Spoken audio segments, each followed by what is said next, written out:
ప్రభవ పార్థివ మధ్యే బహుప్రళయం నిశ్చయం అనంతరే రక్తపాతౌ రణరంగ భూమౌ బీభత్సౌ ప్రపంచస్థితి. కలియుగం 5000 దాటిన పిమ్మట ప్రభవలోను పార్థివలోను మరల ఈ రెండింటి మధ్యలోనూ ప్రపంచ యుద్ధములు సంభవించి బీభత్సము జరుగునని అర్థం. మొదటి ప్రభవ సంవత్సరం 1927లో వచ్చింది.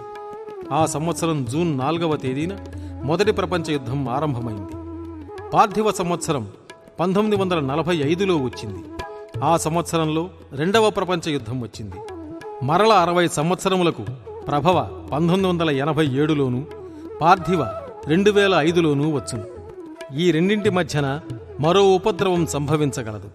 ఇందుకు మరి ఒక ప్రమాణం. బహుధాన్య దృష్ట పూర్వాణి కల్పాన్ వివిధాని చ చతుర్దశాబ్ద దుర్భిక్షం మహాఘోర సముద్భవం.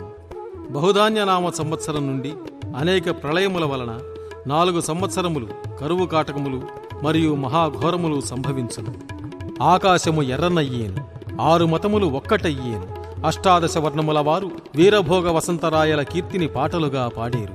నా కాలజ్ఞానము నిత్యము విన్నవారికి ఇహపర సౌఖ్యములు కలిగేను.